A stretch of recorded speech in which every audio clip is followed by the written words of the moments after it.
With that down, let's move on to this, shall we? Captain America Brave New World entered theaters this weekend. I unfortunately did not think it was a very good movie. I didn't think it was terrible, not at all. I don't think it's a bottom 3 MCU film or anything like that, but I ended up being pretty disappointed, despite the fact that I think there's some really good highlights in it. That being said, it was opening against only Paddington in Peru that had been open overseas for a month and a half, 2 months already. And it took first place at the box office, ladies and gentlemen, with $88 million, an $88 million opening weekend, which is a little under the initial expectations that they said they were thinking maybe 90 to 95. And I always said, if it does make 90 to 95, I think they should be very happy with that. 88 is very solid. It's good. But it only represents the 24th largest opening weekend for a Marvel Cinematic Universe film. And it's one of the lowest of the last 6-7 years, only beating out films that kind of opened during the pandemic. So made $88 million. All right. Forbes put up an interesting thing here. It's like how Captain America Brave New World compares to MCU flops. Of course, Captain America Brave New World had an $88 million opening weekend. Ant-Man and the Wasp, Quantumania, had a $106 million opening weekend.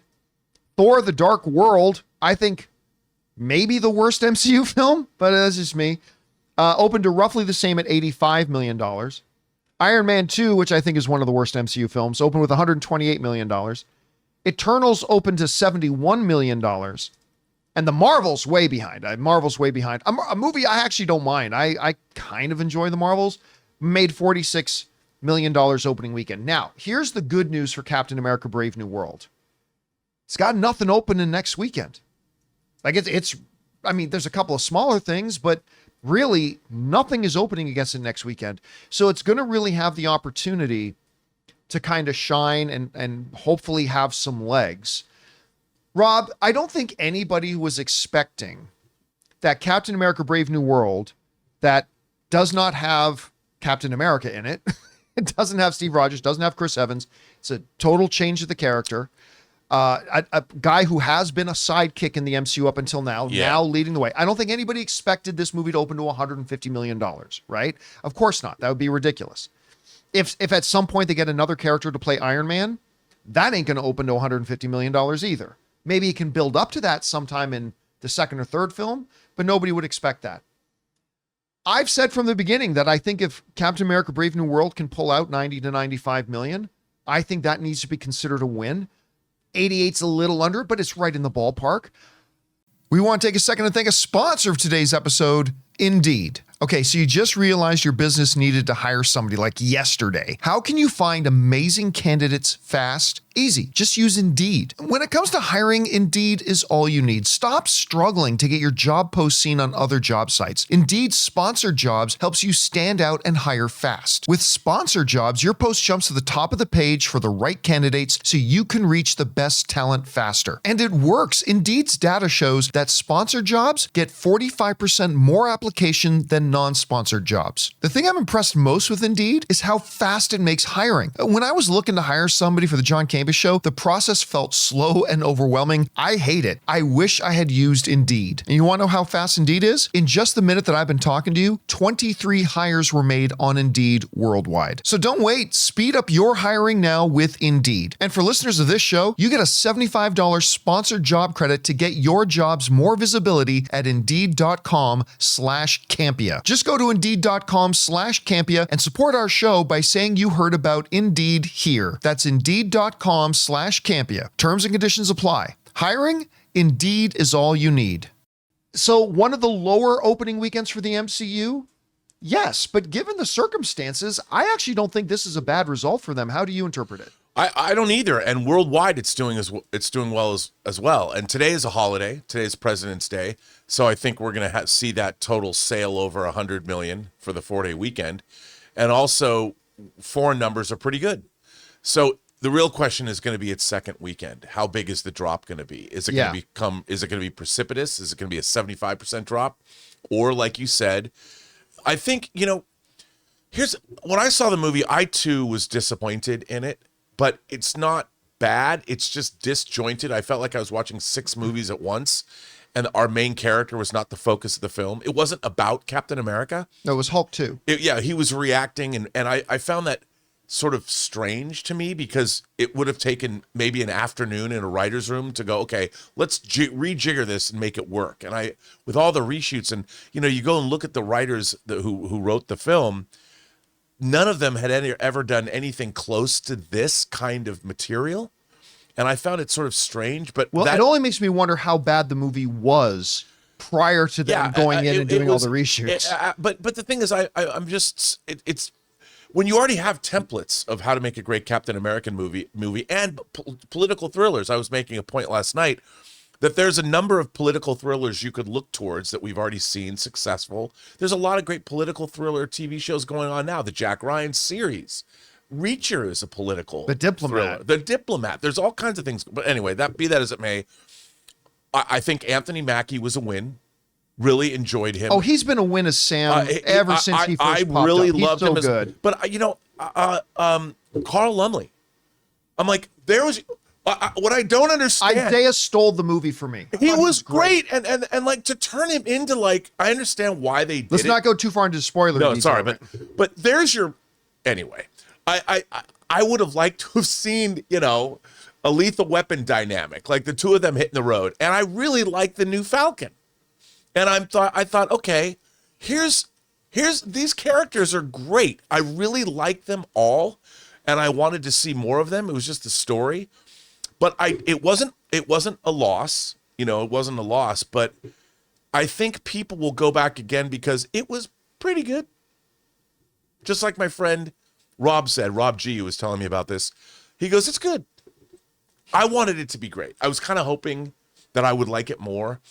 But I think the second weekend, John, I kind of want to go back again, more of as an analysis. I kind of want to look at it and just one more time see it through, because I liked everything in it.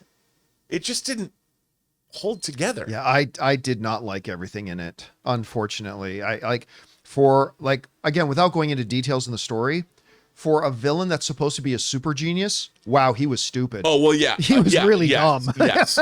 I mean, yes. And like you guys saw in the trailer. So I'm not giving anything away that's not in the trailer. In the trailer, you see Cap fighting Red Hulk, right? When I was doing the open spoiler review, one of our viewers wrote in and said, Isaiah should have been in that fight with Sam fighting Hulk. I'm like, yes. Well, that's what I'm saying. Yes. I mean, there were so many obvious things in the movie, like, why didn't you do this? Why didn't you do that? Like, it could have, and you're doing reshoots? Like, I don't understand, how do you have a Captain America that was between Steve Rogers and Anthony Mackie that existed when Steve Rogers was on ice? Yeah. Why didn't you give him his redemption? Yeah. I mean... By the way, I want to point out, one of our viewers, Saturday movie fan, I think, is saying that, no, John, you don't know. You got it wrong. It made $100 million opening weekend because you count Monday. No, you don't. Captain America Brave New World made $100 million for the long weekend. Yeah. But you always compare apples to apples. The official opening weekend, which is the 3-day weekend, which is what every movie is measured by, and you don't count the Monday ever, is $88 million. Now, it was a long holiday weekend, so you can look at the long holiday opening weekend, which has the extra day added onto it.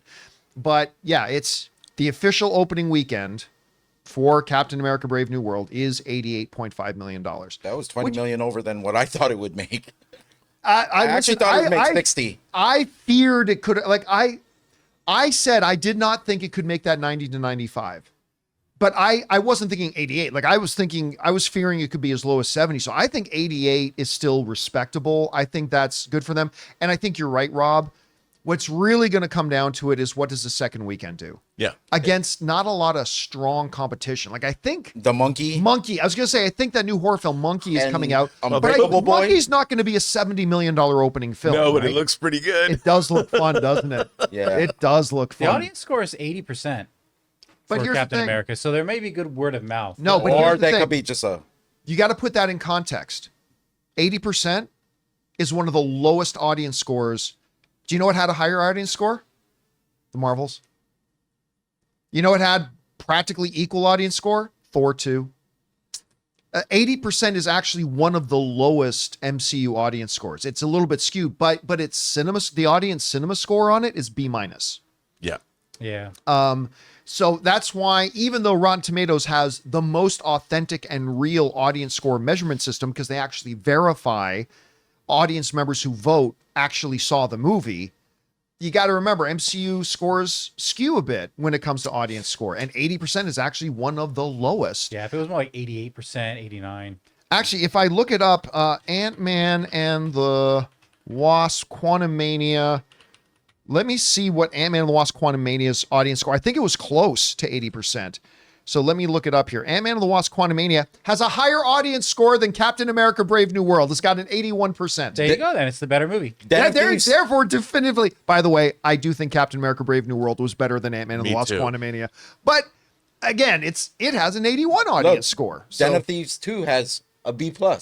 But most importantly, I see Dogman has an A. nobody cares about Dogman. I saw Dogman all weekend with this guy. So good. All Everyone go see weekend it. with this Everyone go guy. see it. I love Dogman. baby. Can I just say the thing I'm happy about Dogman is that it's out and I don't have to sit through the trailer anymore for the 100th time. Hey, interesting. Nosferatu got a B- as well. Yeah. And a lot of people like that movie. Yeah, I'm one of the only. I'm sitting at the uncool kid table. I didn't like Nosferatu all that much. There's no more tables like that, John. You could just still sit with your. But Captain America: Brave New World, 88 million. Now the question becomes: will it have legs? Will it hold up? Can it make 45 million on its second weekend? I don't think it will, but who knows? Maybe it does. Guys, question is for you. What do you think about that $88 million opening weekend? I think it's very respectable, especially when you're considering it's a franchise that all of a sudden doesn't have who has been their main star and their main character completely gone now. I think 88 million is really good. How do you interpret it? Whatever you guys think, jump down into the comment section below and let us know your thoughts. Hey guys, thanks so much for watching this video. Make sure you like the video, leave a comment, and subscribe to our channel. And don't forget, we have a daily podcast called the John Campea Show podcast, available on Apple Podcasts, Spotify, or your favorite podcasting app of choice. Go and subscribe to it today so it'll be there when you need it.